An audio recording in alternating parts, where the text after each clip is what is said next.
Hey guys, welcome back to the channel. My name is Leigh Fuge, and in this video today we're going to look at this brand new 80s-tastic guitar from Jackson. This is the X Series DINKY DK3XR.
So straight from the off, you can see that the DK3XR is a guitar that isn't really trying to hide the era that it sort of pertains to. This is very much an 80s styled Jackson in this stunning cobalt blue finish, which does actually have a slight glitter flake to it, and these hot pink pickups and the hot pink Jackson logo on the headstock. It screams 80s hair metal, which is exactly why I love this thing. So the X series from Jackson is all Indonesian made. It's not their entry-level series because Jackson actually produced guitars from like £150 up. This particular guitar comes in at around about the £500 mark in the UK, so it's Indonesian made. It's a very, very great instrument. It's a lot of fun to play. It actually feels a little bit like the X Series Adrian Smith SDX guitar, which is this one, which is also an Indonesian made Jackson. So there's actually a full-length video on that on the channel as well if you want to check that out. This is here for a few days on loan from my friends at Jackson to shoot some stuff with. So I'm not getting paid for this video. This is just here on loan from Jackson. So we're going to take a look and see what this thing is all about. So as I said, it's Indonesian made, but that does not mean that this is not a great guitar. In fact, some of my favorite guitars that I've played this year have all been Indonesian. I really think that some of the guitars and the quality that some of the guys in Indonesia are building right now are just fantastic. So like I said, this comes in at around about the 500 to 550 mark in the UK, and it's a lot of bang for the buck. It plays like a guitar that sort of exceeds that price point, much like the Adrian Smith SDX does not also feel like it sits in that price point. So I would happily pay, you know, £800 plus for a guitar like this. It's great quality, out of the box, the setup is fantastic, no sharp fret ends, so it's a winner straight away. So one thing the Indonesian factories do seem to be doing a really good job of at the moment is getting these guitars to be very high spec. So we have got a Poplar body, which is finished in this amazing sort of cobalt blue. It's a gloss finish. There's a slight glitter flake to it, which you probably can't see too well on the camera. And obviously on top of that then we've got these hot pink pickups. So we've got a humbucker in the bridge and two singles. These are not branded pickups, they're just Jackson's own pickups. We've got a Jackson Floyd Rose. So this again isn't a real Floyd, it's a licensed Jackson Floyd. It says Jackson by Floyd Rose right there on top. First impressions, it feels pretty stable. There's nothing I would probably change about that. It feels like a good locking tremolo. Got a single volume, a single tone, and a 5-way selector switch. Jackson have also recessed the neck heel there. As you can see, it's curved and it actually dips in slightly, so it's great upper fret access to get to that 24th fret if you need to get up there. The neck on this thing is also fantastic. So it is a maple neck. It's satin, so it's like an unfinished feel, so your hand glides effortlessly. It doesn't say what the neck profile is on the Jackson website, but it's not a very thick neck. It feels quite wide, quite fast, and it's almost got like a little sort of flat peak here. So it's not fully curved, there's sort of a flat edge to it. The fretboard is 12 to 16 inch compound radius, so a 12 inch up here at the nut and a flatter 16 up here at the top end. A compound radius neck is great because obviously the higher you go, the flatter the fretboard gets, which gives it a faster feel. The fretboard itself is made from laurel. It looks like rosewood, but it's a rosewood substitute. And we've also got 24 jumbo frets and obviously the traditional Jackson shark fin style inlay. Jackson reverse headstock with the hot pink Jackson logo. That is a very nice touch. That's very, very 80s. The reverse headstock actually feels a lot bigger than the non-reverse headstock, even though it's the same size. I think it's because it sort of sticks up there. You're very, very aware that the headstock is there. And the tuners at the top are just Jackson's own. Nothing fancy there, nothing sort of branded or locking tuners or anything, but you don't really need them because you've got a Floyd Rose. Having a 5-way switch on a humbucker single guitar really gives you a lot of versatility. So in the down position, it's just the bridge humbucker. In the second position, it is the outer coil of the bridge pickup with the middle pickup on. The third position is just the middle pickup. The fourth position is the middle pickup and the neck pickup together, and the up position, which is the fifth position, is just the neck pickup. So let's have a listen to what this thing sounds like. I'm plugged in to the Hughes & Kettner Black Spirit 200 today, which is not going through a cab, it's going straight out of the Redbox DI on the rear of the unit, running an IR of a vintage 4x12 cab straight into my audio interface. So I'm going to start by playing on the clean tone. I'm going to move through all 5 pickup positions, and we'll see how that sounds.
Between the humbucker and the 2 singles and the 5-way switch, you can pretty much get any clean tone you need from this thing. It's very, very versatile. So being a Jackson, we'd probably associate it a bit more with rock. So I've gone now to the crunch channel of the amp. We'll hear what this thing sounds like in all 5 pickup positions with a little bit of gain.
So as you'd expect, with it being a Jackson, it does take gain well. Now I've gone to the next channel on the amp, which is the lead channel, so a little bit more gain again, a bit more of a heavy rock sound. Here's how that sounds in all 5 pickup positions.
Obviously, it's a Jackson. It can handle higher gain well.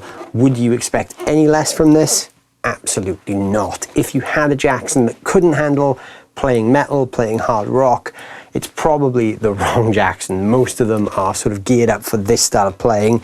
Even though this has the added versatility of having some single coil options, this really is a rock guitar, and obviously being very 80s inspired and 80s looking, you can pretty much pigeonhole it. Not that that's a bad thing, you could play pretty much anything with this, but visually it does pull you into that 80s thing, which, you know, depending on how you look at it, is a good or bad thing. I think it's a very good thing. So now, the last thing I'm going to do is just show you guys the range of the tone control. So I've gone back to the crunch channel of the amp. I'm just going to play a little bit on each pickup position in with the tone control at full, roll it down to 0 so you can hear the range of the control.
So tonally, I actually didn't think it sounded too great with the tone control roll down there in any of the pickup positions.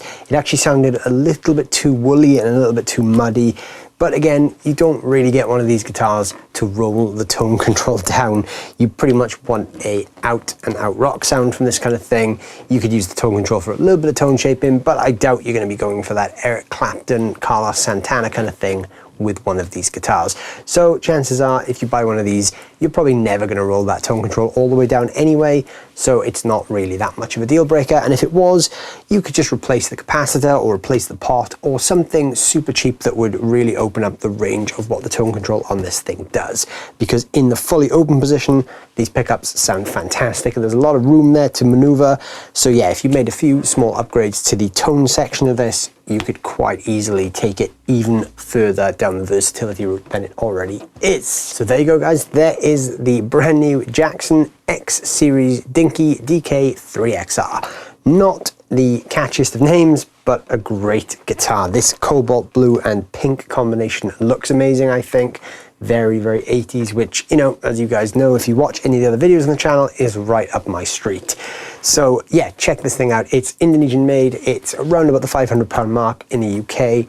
Lot of bang for the buck. It feels very similar to my Adrian Smith SDX Jackson, which again is also Indonesian made in the same factory, I'm guessing. It feels pretty similar. So yeah, check these out if you like your 80s inspired super strats. And if you haven't checked out the video I did on the Adrian Smith SDX Jackson, check that out. That will be in the top corner for you as well. Thank you all so much for watching. I hope you've enjoyed the video. Let me know down below in the comments what you think of this guitar, the looks, the sounds, everything. I want to hear what you guys think. While you're down there leaving a comment, there's a couple of links in the description to my guitar course, Right Notes Music Tuition, and also the backing track I used over the jam in the intro. If you like that as well, that is also linked down below in the description. And while you're down there, don't forget to hit the like and the subscribe button as well, and I'll see you guys very soon. Thanks for watching.